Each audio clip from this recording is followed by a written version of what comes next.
5245। आज से 5245 वर्ष पहले इस धरती पर श्री कृष्ण अवतरित हुए थे। समय की छलनी से बहुत कुछ बह जाता है, बस वही रह जाता है जो सनातन सत्य है, जिसमें कोई झूठ की मिलावट नहीं है, कोई बनावट नहीं है, और जो हजारों वर्षों बाद भी प्रेरणा का स्रोत बना रहता है। इसलिए श्री कृष्ण रह गए, न सिर्फ रह गए बल्कि 5000 साल बाद गीता में समाहित होकर और भी प्रासंगिक हो गए। जैसा कि सर्वविदित है कि मानव का जीवन कर्मशील है। कर्म की उदार पराकाष्ठा को अपने जीवन में समाहित करना हमें कर्मण्यवादी का रास्ते का ज्ञान देता है। आज की यह प्रस्तुति हमें कर्मशील बनने का संदेश देगी। तो आइए आपके सामने प्रस्तुत करते हैं विश्व का सर्वश्रेष्ठ महाकाव्य महाभारत पर आधारित कर्म का संदेश देने वाले महान ग्रंथ श्रीमद् भगवद गीता से लिए गए संदर्भ का नाट्य, जिसमें रंगमंच पर प्रस्तुत हैं अर्जुन व उनके साथी श्री कृष्ण।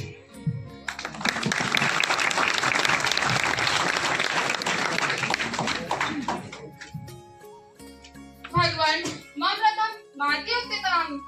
अवश्य अवश्य पार्थ अवश्य। अवश्य प्रभु अवश्य। पार्थ युद्धम करो। अवश्य प्रभु अवश्य।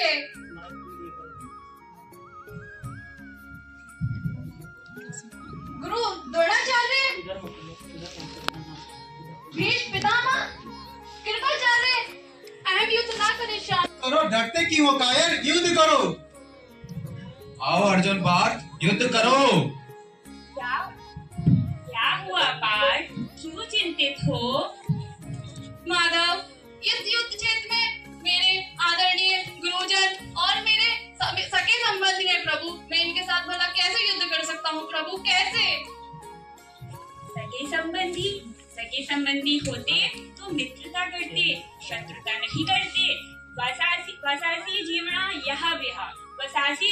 यह विहा देवंती सताति यथावथा।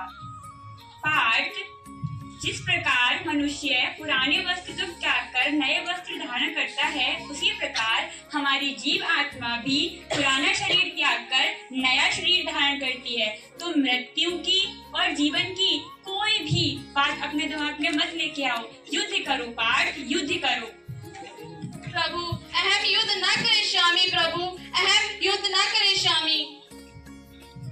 हत्तो प्रवस्य स्वर्गम भोगस्मादेवत्य मुहिम तदुष्टम निश्चय युद्धम करो। हे पार्थ, जिस प्रकार अगर तुम युद्ध में मारे गए तो स्वर्ग को प्राप्त हो गए, और अगर तुम जीत गए तो पृथ्वी पर भोग करोगे। खड़े हो जाओ पार्थ, खड़े हो जाओ, युद्ध का दृढ़ निश्चय कर खड़े हो जाओ। माधव, मैंने अपनी रथ की डोर अब आपके हवाले कर दी है। अब आप ही मुझे सही मार्ग दिखाएं माधव। मैं जानना चाहता हूँ प्रभु, आप कौन है? प्रभु आप कौन है? वेदानां सामवेद्म अस्मि, देवानां अस्मि वासुवः, इंद्रियाणां मन अस्मि, भूतानां अस्मि चेतना। पार्थ, वेदों में मैं साम वेद हूँ, देवों में मैं इंद्र हूँ, इंद्रियों में मैं मन हूँ, और जो सभी के अंदर प्रस्थित है मैं वो आत्मा हूँ। पार्थ, मैं ही धर्म हूँ, मैं ही कर्म हूँ। तो हे पार्थ, तुम अपनी इस नपुंसकता को त्यागो। शस्त्र उठाओ पार्थ, शस्त्र उठाओ। शस्त्र उठाना तुम्हारा कर्तव्य है पार्थ, शस्त्र उठाना तुम्हारा कर्तव्य है। अहम युद्ध करिष्यामि प्रभु, अहम युद्ध करिष्यामि। पार्थ, विजयी भवा। गीता से ज्ञान मिला, रामायण से राम, किस्मत से ये तन मिला और भाग्य से हिंदुस्तान। तो इस जीवन को हम यूं ही व्यर्थ नहीं कर सकते सिर्फ गीता को देखकर या गीता को सुनकर, क्योंकि युद्ध रोज श्री कृष्ण के दर्शन करता था मगर फिर भी बुद्धि नहीं बनती। रावण बहुत बड़ा विद्वान था, शिव जी की ऐसी आराधना करता कि वे स्वयं प्रकट हो जाते। जटाटवी गलत जल प्रवाह पावित स्थले गलेव लंबे लंबिताम भुजंग मालिकाम डमट डमट डमट डमन निनाद वट्टमर्वयम चकार चंद्र तांडवम तनोतु न शिव शिव। लेकिन फिर भी बुद्धि नहीं बनती। तो मतलब हम सिर्फ भगवान अर्थात गीता को देखकर या सुनकर अपनी बुद्धि नहीं बदल सकते।